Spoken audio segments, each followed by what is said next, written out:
ఆకాశం లాంటి అరుగుల మీద ముత్యాల ముగ్గులలోన రతనాల రంగులతోన స్వర్ణ రంగవల్లికలద్దే ఓ రమణులారా, అందరికంటే ముందే లేచి కష్టమైన పనులన్నిటినో సుతారంగా ఎంతో ఇష్టంతో పనిచేస్తూ అలుపై ఎరుగని ఈ ప్రపంచంలో నీకు నీవే పోటీవై నీకు నీవే సాటివై ముందుకు సాగే ఆడవాళ్లకు అంకితమండి ఈ వ్లాగ్ వచ్చేసి.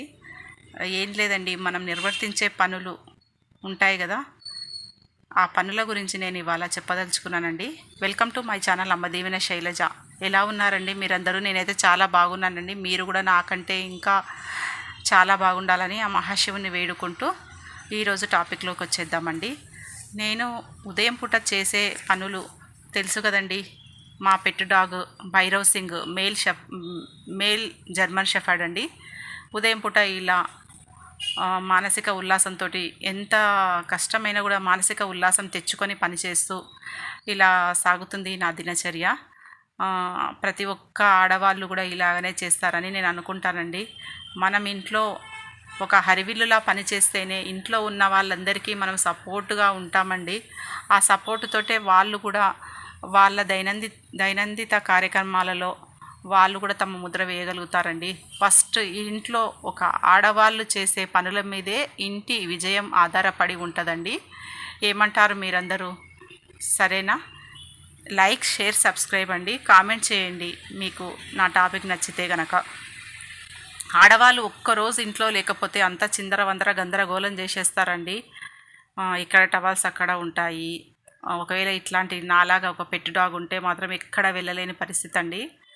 నేను ఎక్కడ ఉన్నా వీటి గురించే ఆలోచిస్తూ ఉంటానండి. సరైన టైంకి తిన్నాయా లేదా, ఒకవేళ వర్షం వస్తే నానిపోయాయా ఎట్లా అని ఆలోచిస్తూ ఉంటానండి. ఒక జీవి మన దగ్గర బతుకుతుందంటే అది ఎన్నో జన్మల బాకీ ఉంటేనే మన దగ్గర పెరుగుతుందండి. ఇలా అందరము మనుషుల గురించి ఆలోచిస్తాము, ఇంటి గురించి ఆలోచిస్తాము, ఇంట్లో ఉన్న జంతువుల గురించి ఆలోచిస్తాము, మొక్కల గురించి ఆలోచిస్తాము. ఎన్ని రకాల పాత్రలు పోషిస్తామండి మనము.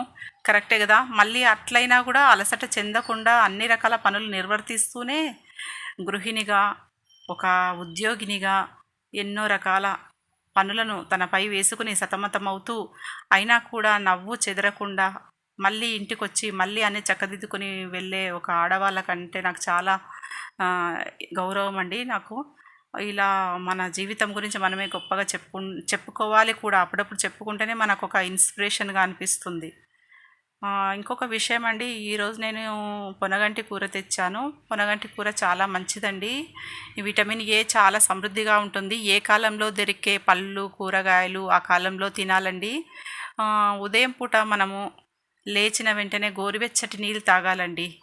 కంపల్సరీగా అలవాటు చేసుకోండి. మీ కాల్షియం లెవెల్స్ కానీ మనకు ఇమ్యూనిటీ పవర్ కానీ కంపల్సరీ పెరుగుతుందండి. మొటిమలున్నా కానీ తగ్గుతాయి. స్కిన్ మంచి గ్లోయింగ్ వస్తుందండి. 2 గ్లాసుల గోరెచ్చ నీళ్ళు తాగండి ఉదయం లేవగానే. చిన్నగా ఎక్సర్సైజులు, ఆసనాలు ఏవొస్తే అవి చిన్నగా చేయండి.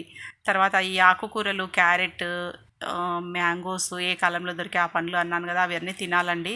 ఈ పొన్నగంటి కూర వల్ల చాలా లాభాలు ఉన్నాయండి. పోయిన కంటి కూర దీని పేరు. యాక్చువల్గా అయితే పోయిన కన్ను తిరిగి వస్తుందనే పేరుతోటి పెట్టారండి పొన్నగంటి కూర అని. సాధారణంగా అట్లా పడిపోయింది అన్నట్లు. ఇట్లా పని చేసుకుంటూ దీని గురించి ఆలోచిస్తూ మాట్లాడుతున్నానండి. అయితే ఇవాళ నేను బయటికి వెళ్ళానండి ఒక పని మీద. టిఫిన్ అయ్యాక మనం ఇంత ఆడవాళ్ళ గురించి చెప్పుకుంటూనే ఉన్నాము. మళ్ళీ మనలో కొంతమంది నెగటివ్ షేడ్స్ తెస్తున్నారండి మన జాతికి. అంటే ఏమనుకోకండి అలా చెప్తున్నందుకు. ఒక ఆవిడ బాటలో పడిపోయిందండి. తాగి పడిపోయింది.